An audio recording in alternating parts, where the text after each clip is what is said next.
Merci Kabouya, merci Nabino Balandino social du Congo. Sengozali susu ya kozali boso na bino na ba télévision na ba téléphone na bino na ba Android.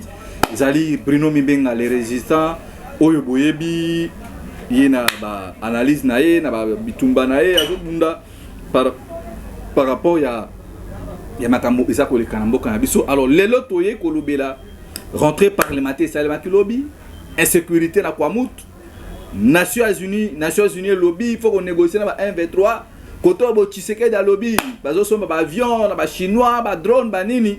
Tozo ebate kuna na Kisasa, nini zoleka. Et puis Gentini ngobila. Azongeli musana ya obukaka banda kwa bato. Mais tozo bana na makambu oyo boye. Ya mwanga tutu. Oboye baki député wana. Mais si j'ai rwandais mais mwanga tutu wana boyebiye azali moko ya ba milita cadre ya AFDC ya baati lukwebo.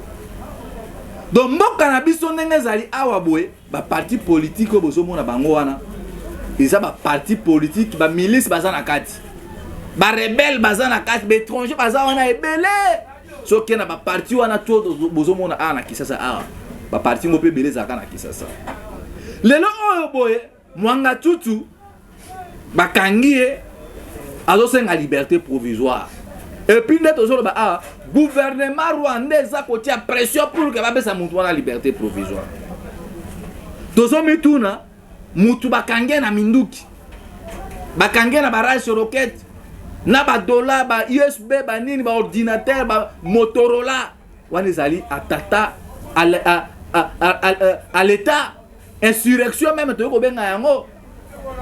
Mais le oyo boy zo mala bande kuna biso IDPS makambo manga tutu oyo boy bande kuna biso ba osala assembler comme si ba yebi makambo wana te tanto to bande ko ba ke IDPS oyo bozo mona bango oyo bato ayinyo sakro bozo mona bango o eza ba Rwandais baza na kati baza na ba rebelle baza na ba M23 yango peso pour se rappeler les sous na discours Emmanuel Macron alobaki ba M23 bino bozo lo ba wana Monsieur Tshisekedi ba M23 na ba Congolais baza na kati yo yebi bango. Mais ezole ke la biso depuis mboso aloba ke non ba rebelle bazana ba groupe bakare mine ba bimatile le o ba rebelle na ba bimati bazana bango Félix Payebi batwana bo tel mezali sanga na bango moi Félix alandela batwana nyo socialité parce que ye moko pe aza moko abai M23 mais bande konangai mboke zokende babe mboke zokende wapi na kati anda kwa mutu bakangi minduki ya bitumba au moment où basoda na biso bazozanga bibundeli na ndaku ya député bakuti minduki bakuti makambu mais batu wana pourquoi pas ko prendre bango bozo kanga bango bozo sambisa bango et puis par après boko tika bango bazongeli susu liberté na bango na Assemblée nationale o ngala lobaka arabo nous avons des Rwandais bazawana au lieu bo bengana batu wana na kati Assemblée nationale bomona bango no biso ba nilotique biso ba tuchi biso ba banyamulenge ndenge Félix soka kendaka soki nini sope nini koloba ono ba banyamulenge baza ba Congolais. Est-ce que ba banyamulenge na histoire ya Congo ba banyamulenge baza ba Congolais? Et puis Félix azo bani le Congo se trouve entre l'océan Pacifique et l'océan Indien. Ah! Yango na zo metuna. Le pays est dirigé par les gens oyoboye bazaki kutu ko kana tek un jour ba ko ma président de la République. Conséquence na yango au lieu bo bongisa armée en mboka na biso au lieu ba futa ba soda bien au lieu bo disposer biloko ko lieu pour ba militaire na biso bozo mona lo oyo boy ba soda na biso ba mal payé. Bon je me pose des questions parce que na Congo Félix moko na finga ba soda wana aujourd'hui ba force armée angolaise ba koti na RDC vendredi lobby ba ko siéger pour na ko examiner dossier ya arrivé ya ba militaire angolais na mboka na biso. Mais histoire et ça te tue. Histoire et ça n'a pas pour rappeler biso le passé. N'a pas année passé. Écoulé même.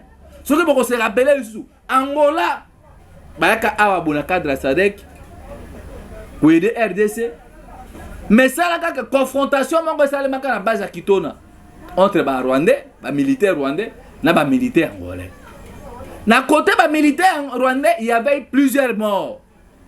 Alors, le lo botan au Kagame yo ki non ba force ya armée angolaise bazoya na Congo, Angola bengi alobi bon. Bino bozoya na cadre nini parce que Paul Kagame déjà na logique na ye ata to lobby non Kagame na ba tumiso ba finga par rapport à diplomatie na ye nga bengi soki président ya FIFA nani wana Kagame déjà ça ko bonga ma fait biso déjà clair Kagame ça a déjà na position d'attaque pour envahir la République démocratique du Congo mobima dans son ensemble.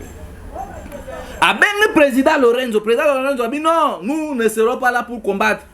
Car même j'ai hypocrisie, et c'est ça qu'on joue, hypocrisie on appelle Angola a pu jouer parce que ceux qui vont se rappeler, Angola a qui parmi les pays médiateurs. Il y a Makambu, il y a Bakor, il y a Luanda. Pour Makambu, pour le Kakima, il y a Est, il y a Mboka. Angola de son côté, lui aussi vient piller les pays. Il paye pour ça, a richesse qui n'a pas na bango. Mais les dirigeants congolais qui ne comprennent absolument rien, n'abissent peuple congolais. Au lieu de tout élément, tout bunda, tout benganana, Félix Tshisekedi parce que tous les problèmes s'appellent Tshilombo Tshisekedi. Félix Alobango, tout ce que Félix fait là, côté comme bien abisso, Félix Alobango on a quoi? Parce que ayebi que non ngezana aba politicien congolais so ba lobby na suka ba kokuta na butu ba kopesa bango ba mbongo. Félix ayebi ba réalité akoli na kin. Kabila zo pouvoir au bon âge nini ya 29 ans mais azaki na maîtrise asangisi bato wana to ba rebelle mais Félix a pouvoir na 63 ans. Félix ayebi pris à Dendo. Félix ayebi pris à Ndakala. Félix ayebi pris à Turbo. Ayebi réalité ya ba congolais. Mais le quoi la Félix ça congolais te boye ba ngo Félix aloba ngo que non maman na ngaza musoki muzombo ya Angola kuna. Donc Félix a yebisi biso na langage moko simple que non bino nde bozala na d'ailleurs ngaza makila na binote parce que maman na ngaza d'origine angolaise. Bota la méchanceté mboka za kokende ba monga tutu baza espion o Kagame tinda bango na bazara surubewa. Mais biso ana munoko mukwa tombolo tala costume tala montre tala nini boy ba futilité au moment où le pays va très mal. Vous croyez toujours que non Angola zawana bakoya bakobunda biso na cadre de la Félix a sillonné le monde. Ako kota na EAC sachant qu'il y a kozwa guerre de cause par rapport à la sécurité est yemoko azali pareil ba M23. Azu guerre de cause et aujourd'hui alinga zongela na SADC. Yemoko azaka na kati ya SADC eloko nini asalaka yemoko tshilo mozalaka na mutu ya Union africaine qu'est-ce qu'il avait fait yemoko azaka na CIRGL asala nini alors qu'est-ce que vous attendez tina ba dénonciation sur Félix azosala wana parce que ce qui fait sanction les accords de Rwanda Félix alinga sala ngotango yemoko azaki président ya Union africaine mais il ne l'a pas fait parce que il sait que pouvoir na ngai nengeza awa boye et simbami na batuti si je blague je serai mourir. Nde bozo mona makamwa nezoleka mais bande kona biso bayebi mais d'autres leaders nazo kabango non dozo sepela ndinga Angola ay na épée comme mission de MONUSCO ça la observation ba oboma ba congolais ba temi bazo tala bazo violer ba maman biso c'est question maintenant au chaque congolais biso zali otelema ozo responsabilité ya ko défendre mabele na yango bozo mona le oboy makambo ya seni élection ekomi ya entre parenthèses, élection qu'on a ou bien qu'on a raté. Mais sur l'élection qu'on a raté, Félix ne sera pas aussi là-bas. Mais Félix a causé la wana te so qui biso peuple sortir mon lungete na barabara na activité ba pression. Parce que d'autres gens, les choses sont athées, beaucoup ça on a mécanisme nini. Parce que bango bazan esprit de transition. Bazan esprit de dialogue ba ke na ko sangana bango tout classe politique congolaise ba solo là. Yoko Zwaboy à to vanda et à ce moment là Félix c'est un ko zwa batouana ba vandi ali ba komi ko gérer mboka ensemble ndenge tobi ba congolais ce qui a côté déjà komi ko zwa ba frais de fonctionnement ba mbongo ba voyage ba nini akomi na basi belé na bonga fula na masina na lemba akomi na ba vous croyez que non ba politicien na biso ba ozonga en opposition peuple congolais moi je ne cesserai jamais de le dire. Ce que nous avons kanisa que élection ou bien à Congo n'engue bazo sa aventure na bamwana ko pesa biso solution élection ko pesa biso solution jamais. Seule solution biso toza na ngona minute o eboye ezali ya kosala bloc. To appliquer article 64. To telemisa peuple partout bisika bozali na nzela soulèvement populaire parce que élection ezali te bazo me makabiso na banzela moko ya lokuta oh non nini boy machine mbongo ezalité mais mbongo ezalité bango bazo sombaka ba avion mbongo ezalité bazo tonga ba immeuble na Gombe mbongo bozo tonga ba immeuble bozo sombaka ba sisi ba limité pona nani te bo disposer mbongo wana pe bo tinda basoda na biso babunda basomba minduki basoda baso kufa nzala. Félix il s'en fout des Congolais, puis les Congolais sont là, les jeunes Congolais, les jeunes qui noient boso mona ye nga zo les casos à osakana biso. Pas si nanga zali ya mwana. Mais moi je ne cesserai pas ce combat tant que tu libéré dans le Congo OT. Yango nazo beng sabino bandeko na ngai. Na fait 10 mois bo soutenir biso. Parce que va vantir comme ko le kato. Nous avons cru que non élection sur Salemi. Tu sais qu'il ne passera pas parce que celui qui va proclamer Félix comme président allait causer déjà départ début à soulèvement populaire. Mais bah comme ko dribble biso nini boy koso nanga lobby élection ko sale matin na 8 mois tikale élection impossible. Même état Jésus-Christ ko ba pise que non organiser ba élection ko sale matin. Mais bazo sakana biso bino pe bosa wana boso kwa élection koso. Nazo beng sabino. Na fait 10 mois tozo kita liboso donc monte kopela liboso appeler liboso bureau à Seni na ville. Bo soutenir biso ba jeune. Bo tinda la biso bo wi tinda. Pour que notre déplacer ma gêne. Et aussi la passe tant tozo bunda ah bo mona que non na kisa tozo plus de 12 millions de Congolais.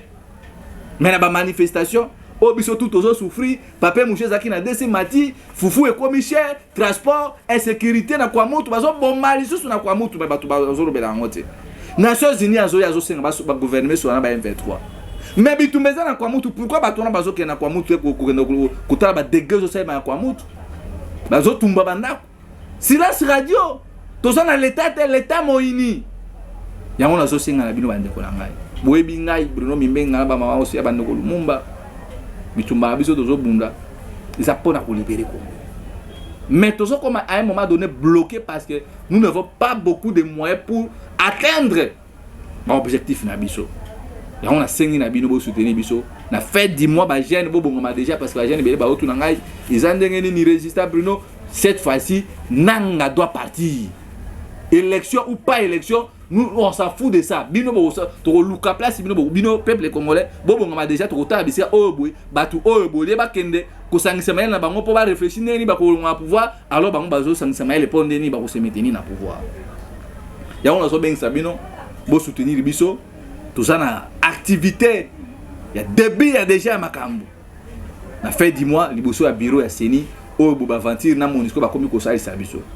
Alors, ceux qui bolingi biso ba résistant, parce que biso tozo bimate kono, toye marche pacifique, toye nini boy, non, on vient ici pour sauver le pays. Le pays est en danger. Personne donc les infractions sont condamnées montosa en personne en danger. Yango biso tozo ça, le pays est en danger. C'est maintenant tout le monde ba jeune, ba combattant, ba résistant. Ba bagarre na kati ya terrain pour na sauver la République Canabiso parce que Angola aya Afrique du Sud aya Éthiopie Namibie ata Afrique mobimbeye pour na makambo est boye ba hango solution za wana te solution za lia ko benga na Tshisekedi na ba pare na M23 yango to sengi na bino bo soutenir biso bo tindela biso ba moyen pour permettre biso na fin du mois to ba ko kita liboso ya Seni pour na kotia déjà pression na Denis Kadima. Parce que Toroson a reçu ce matin parce que les gens des ans l'église catholique n'a régime à Tshisekedi ils ont déjà accobé parce que Félix a promis à Bango que comme ça le 6 avril journée fériée mais à respecter ma camonate donc la minute oh boy église Kimbangi c'était bien que ça le koso ba souki si ba maele biso tolobi Denis Kadima bongama déjà peuple congolais à Rosa Liboso on a fait 10 mois ba tout nyonso boza na besoin de contacter biso.